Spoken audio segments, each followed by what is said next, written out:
पूरे भारतवर्ष में 2024 में लोकसभा के चुनाव होने हैं। वर्ष 2024 इस लोकसभा चुनाव के निमित्त भारतीय जनता पार्टी के कार्यकर्ताओं ने देश भर में जहां अनेकों संगठनात्मक और राजनीतिक कार्यक्रमों की योजना बनाई है, उसमें एक विशेष अभियान कार्यकर्ताओं की तरफ से चल रहा है, वो दीवार लेखन अभियान, जिसमें देश की जनता के सामने हर जगह संदेश पहुंच सके। तो एक बार फिर से मोदी सरकार देश की जनता की स्वयं की आवाज, वह कार्यकर्ता अपने परिश्रम से, अपने प्रयास से, अपने पुरुषार्थ से, अपने समर्पण से अपना योगदान देता हुआ इस दीवार लेखन अभियान में सम्मिलित होकर के इस राष्ट्रीय यज्ञ में अपनी आहुति देने का काम करे। उस निमित्त आज हमने दीवार लेखन अभियान अपने नारनौंद में आज यहाँ पर एक प्रकार से उसकी शुरुआत की है। और जैसे जैसे चुनाव का कार्यक्रम आगे बढ़ेगा, तो हमारा जो पन्ना प्रमुख स्तर तक का जो कार्यकर्ता है, वो एक एक घर में मोदी जी का संदेश लेकर के भारत में एक प्रचंड बहुमत के साथ भारतीय जनता पार्टी की सरकार बन सके, इसके लिए कमर कस के अपना काम करने वाला है। धन्यवाद है कि वो मुझे याद करते हैं।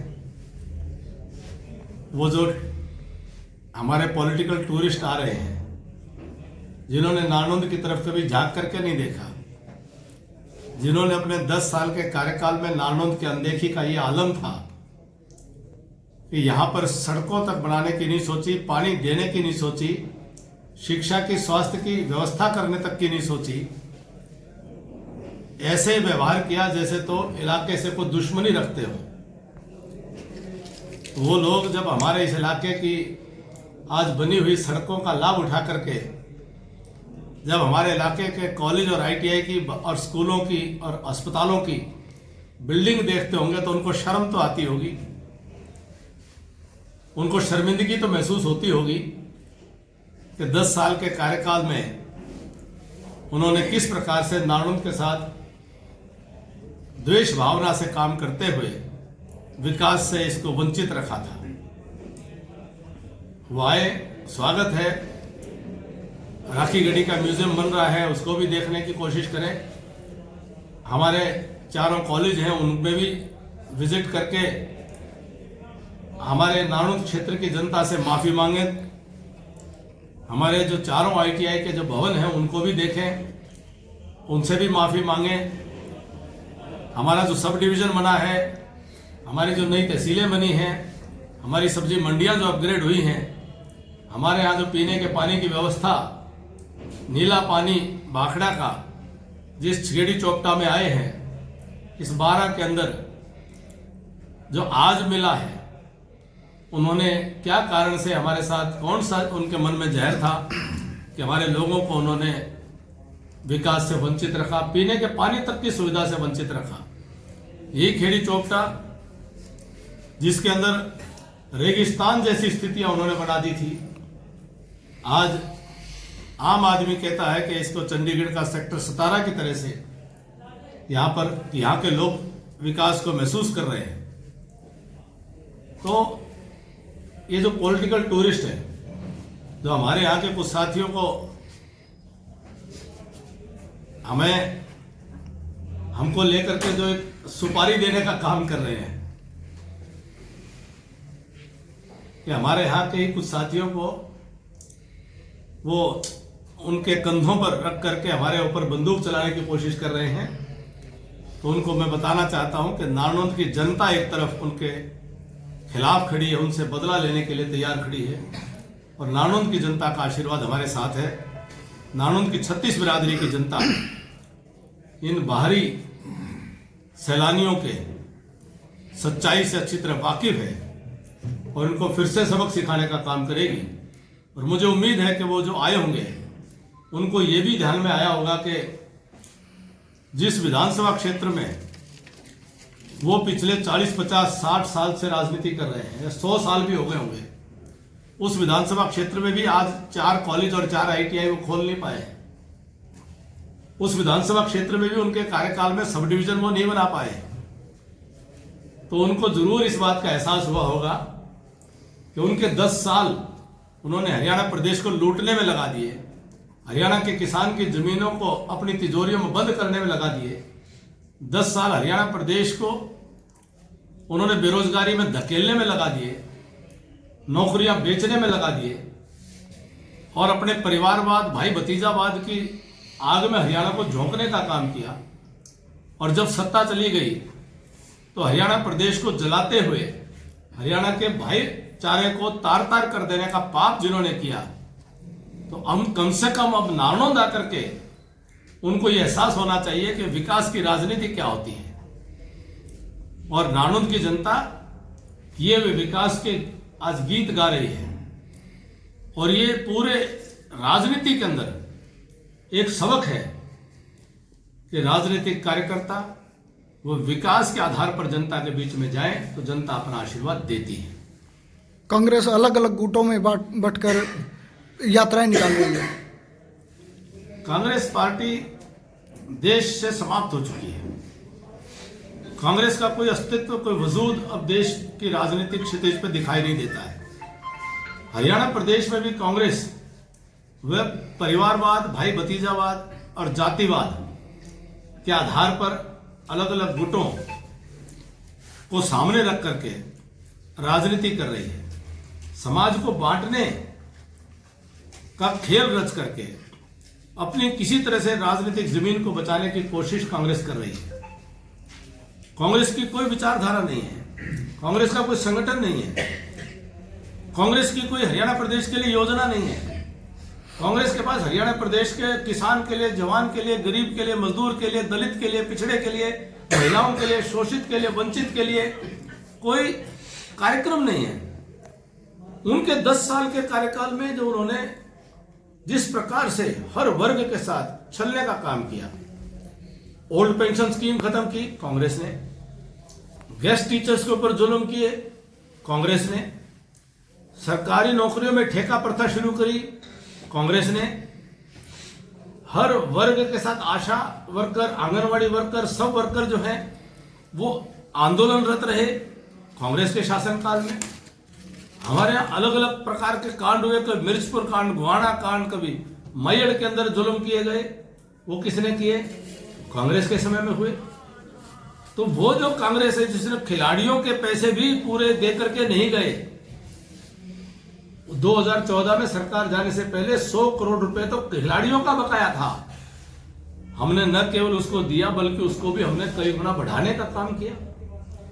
देश के सैनिकों के 1971 तक की, 65 और 62 तक की लड़ाई के जो सैनिक परिवार थे, शहीद परिवार थे, उनके परिवारों को नौकरी भी मनोहर लाल जी की सरकार के कार्यकाल में दी गई, ढूंढ ढूंढ करके कि सन 71 का भी कोई बचा हुआ परिवार तो उस सैनिक का पोते तक को भी, तीसरी पीढ़ी को भी नौकरियां देने का काम मनोहर लाल जी की सरकार में किया। 10 साल की सरकार, कांग्रेस की सरकार ने केवल हरियाणा को लूटा था और भ्रष्टाचार किया था और हरियाणा को बर्बाद करने का काम उन्होंने किया था।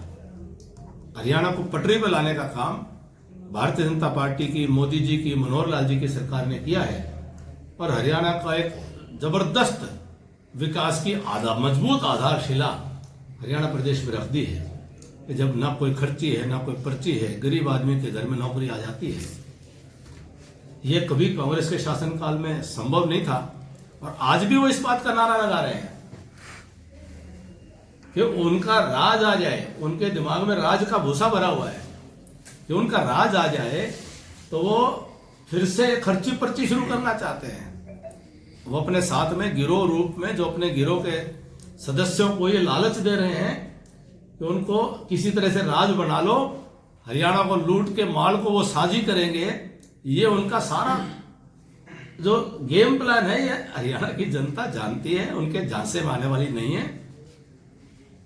और उनकी जो पिछले कर्म हैं, उनके पिछले किए हुए कर्म उनको जिस दिशा में लेके जा रहे हैं वो सबको मालूम है, कहाँ किस तरफ वो बढ़ रहे हैं, उनकी मंजिल कहाँ है। अंतरिम बजट के बारे में क्या कहना है? आदरणीय श्रीमती निर्मला सीतारमन जी ने आज अपने भारत के वित्त मंत्री रहते हुए छठा बजट अभिभाषण लोकसभा संसद में आज उन्होंने रखा है।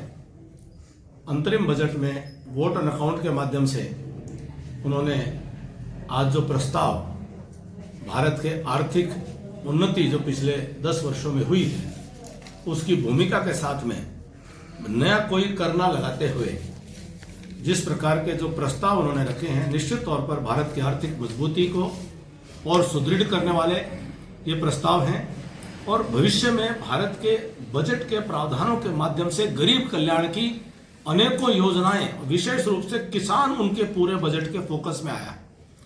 एक आया है किसान कृषक की समृद्धि, दूसरा है इस बजट में जो महिलाओं और युवाओं के रोजगार सृजन का कार्यक्रम अब विशेष रूप से अगले कार्यकाल में लेने का मोदी जी ने जो बीड़ा उठाया है मोदी जी के नेतृत्व में।